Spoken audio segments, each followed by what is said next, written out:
Il y a une erreur que font énormément de gens gentils. Et le pire, c'est qu'ils pensent souvent que c'est une qualité.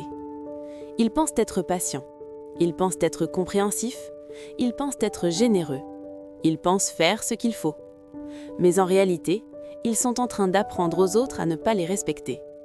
Et ça, c'est brutal à entendre. Parce que quand on est quelqu'un de gentil, on veut bien faire.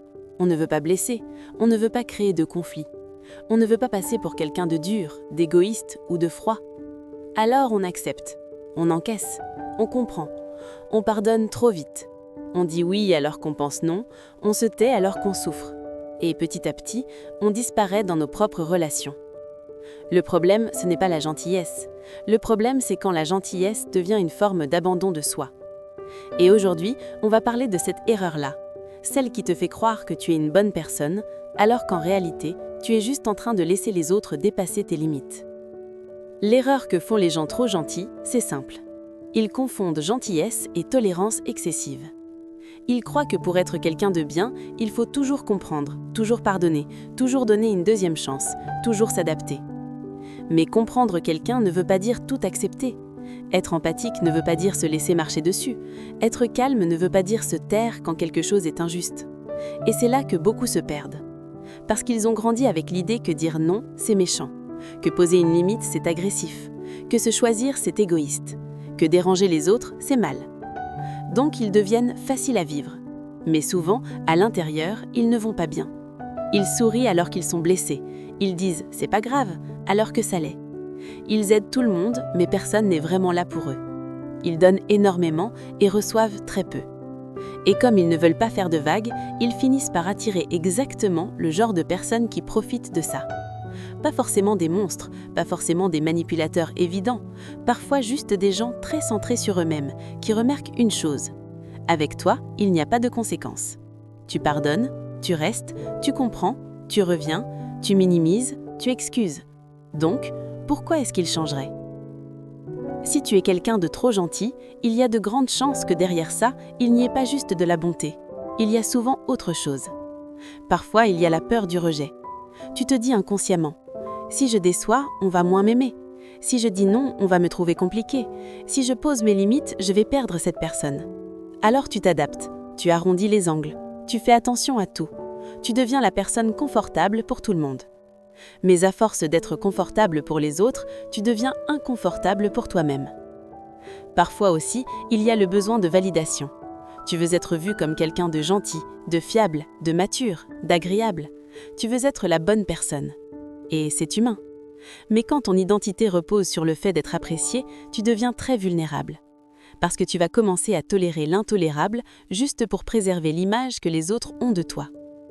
Et puis il y a un autre point très important. Beaucoup de gens trop gentils n'ont jamais appris à reconnaître la colère saine. Ils pensent que la colère est mauvaise, alors qu'en réalité, la colère, quand elle est saine, sert à une chose. Elle te signale qu'une limite a été franchie. Quelqu'un te manque de respect? Quelqu'un abuse de ton temps? Quelqu'un profite de ton énergie? Quelqu'un te parle mal? Ton inconfort est un signal. Mais si toute ta vie on t'a appris à étouffer ce signal, alors tu fais quoi? Tu le rationalises. Tu te dis « il est juste stressé. Elle n'a pas fait exprès. C'est moi qui prends trop les choses à cœur.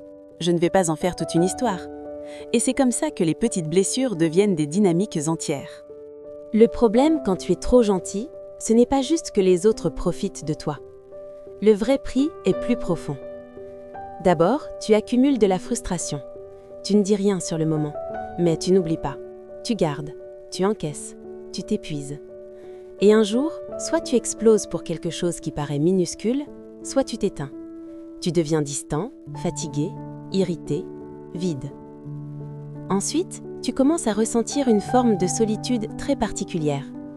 Parce qu'au fond, les gens autour de toi ne te connaissent pas vraiment. Ils connaissent la version de toi qui s'adapte, la version de toi qui dit oui, la version de toi qui ne dérange pas, la version polie, pratique, disponible.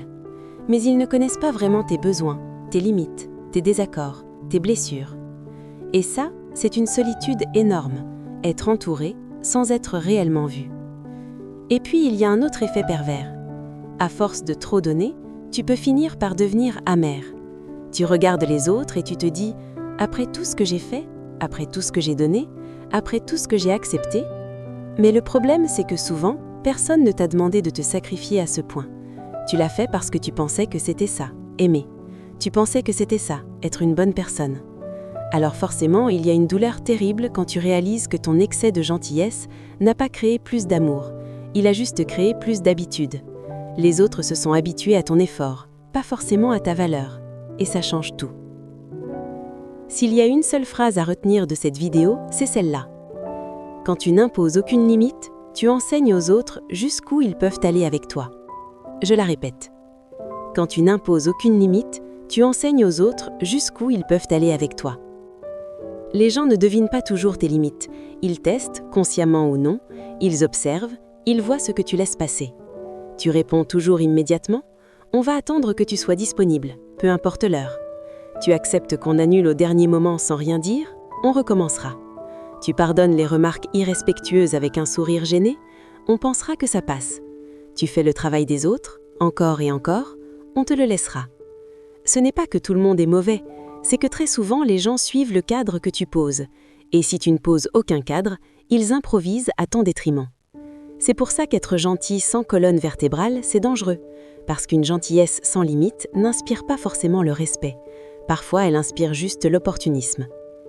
Il y a une vérité que beaucoup de gens ont du mal à accepter. Être gentil ne garantit ni l'amour, ni le respect, ni la loyauté. Tu peux être la personne la plus attentionnée du monde et quand même être maltraité. Tu peux être honnête, disponible, loyal et quand même être pris pour acquis. Parce que le respect ne vient pas seulement de ce que tu donnes, il vient aussi de ce que tu refuses d'entrer dans ta vie. Il vient de la manière dont tu réagis quand une ligne est franchie. Quelqu'un qui ne sait jamais dire non peut être apprécié, mais il n'est pas forcément respecté. Et ça, c'est dur à entendre, parce que beaucoup de gens gentils ont passé leur vie à croire que s'ils donnaient assez, aimaient assez, supportaient assez, alors les autres finiraient par comprendre leur valeur.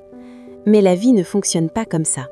Ta valeur ne se protège pas uniquement par ta générosité, elle se protège aussi par tes standards. La vraie gentillesse n'est pas faible. La vraie gentillesse, c'est dire non. Ça ne me convient pas. Je comprends, mais je ne peux pas. Je t'apprécie, mais je ne vais pas accepter ça. Je suis calme, mais je suis claire. Ça, c'est une gentillesse saine. Une gentillesse adulte. Une gentillesse qui respecte les autres sans se trahir elle-même. Parce qu'au fond, dire oui à tout le monde, ce n'est pas forcément être bon. Parfois, c'est juste avoir peur. Peur du conflit, peur du malaise, peur de décevoir, peur d'être mal vu. Et tant que ta gentillesse sera guidée par la peur, elle te fera souffrir. La vraie évolution, c'est quand ta gentillesse n'est plus une soumission. C'est un choix. Tu aides parce que tu veux aider, pas parce que tu te sens obligé. Tu donnes parce que tu en as envie, pas parce que tu as peur qu'on t'en veuille. Tu restes calme parce que tu es centré, pas parce que tu n'oses pas parler. Là, tu changes de niveau. Alors, comment on arrête concrètement? Déjà, il faut arrêter de se poser la mauvaise question. La plupart des gens trop gentils se demandent comment faire pour que l'autre ne le prenne pas mal. Mais ce n'est pas la première question. La première question, c'est « Est-ce que ce que j'accepte me fait du bien ou me détruit à petit feu ?» Parce que tu ne peux pas construire une vie saine en prenant toujours les émotions des autres plus au sérieux que les tiennes.